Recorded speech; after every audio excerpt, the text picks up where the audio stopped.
Arno Hazekamp. I'm a cannabis researcher from the Netherlands. I finished my PhD studies in September last year. I've written my thesis about that. This is my fourth conference, Patients Out of Time. I'll explain a little bit about the situation in the Netherlands because it's quite different from what's going on in other countries. In about 2001, our health minister, she actually had a husband suffering from cancer, and she realized that there was a quite extensive group of patients in the Netherlands that were going to coffee shops, the well-known Dutch coffee shops, for obtaining cannabis for medicinal reasons. And she thought that was quite unacceptable. They were taking risk with their health. They didn't get into the right circles, you know, the criminality involved. She was a little bit afraid of that, and she started a program for medicinal cannabis grown by a government grower and provided on prescription through the pharmacy. Around that time, I was around in my university department looking for a PhD project in the field of medicinal plants, and for me, cannabis was just another medicinal plant with a lot of possibilities. I didn't see all the problems attached, also because in the Netherlands there's not much problems, not much legal problems dealing with cannabis. So it seemed to be a very interesting subject to work on. I started my project reading the literature and quickly realizing that very many basic concerns around cannabis were never studied well enough. Things were simply missing in the knowledge we have about medicinal cannabis, and I tried to spend the last 6 years to fill in these gaps as good as I could. By now in the Netherlands there's a blossoming industry around medicinal cannabis. There's a state grower providing 3 different varieties to patients in pharmacy. There's a pharmaceutical company guaranteeing the quality by quality testing on microbiology, on the content of cannabinoids, the water percentage present in the plants, and it means that already for about 5 years the quality of cannabis in the Netherlands has been standardized.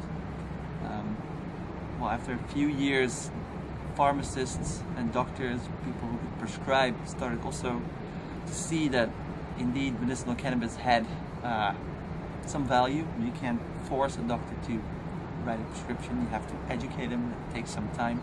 I think also that now has been more or less been reached in the Netherlands. So I'm here to learn what else has to be done and how we as researchers can provide some extra information and help in that respect. I think it's very difficult to translate scientific knowledge in scientific journals to the general population. In my opinion, it takes at least 5 to 10 years before this information has been distilled and translated into normal terms and has been, balanced out with other studies before people really can understand it. And it's a long time, especially when people are in need right now and already using cannabis, which is of course a very unique situation where a medicine has already been used before the doctors and the pharmaceutical industry is ready with it. Usually it's the other way around. They make something and then they sell it to us. So it's a strange situation. I think what researchers have to do is not only do academic studies on the highest level to try to prove that endocannabinoids are involved in diseases and stuff like that. They also have to look at the basic needs.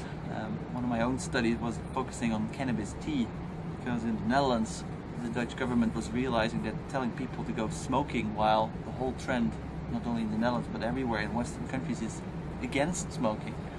It wasn't really feasible to start saying that. So they said, well, then don't smoke but use a vaporizer or use tea. And the question was, well, what do you know about tea? What happens when you make a cup of tea, you make it 10 times and you get 10 times the same composition? What happens when you store it in the refrigerator? And they had to say, well, actually we don't know, but it just sounds better. And that's it's a strange situation. And I thought, well, if we want to know, we can just study it. It's not very complicated. We have all the materials, we have the cannabis available, so let's do it. Another study was on the volcano vaporizer. We also didn't really know how it worked. I approached the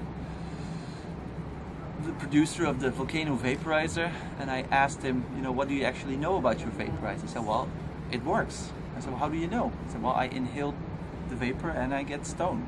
I said, well, that's not proof. It's not good enough. So give me a vaporizer and I'll test it for you, and in 1 year I'll give you the information. So we did that.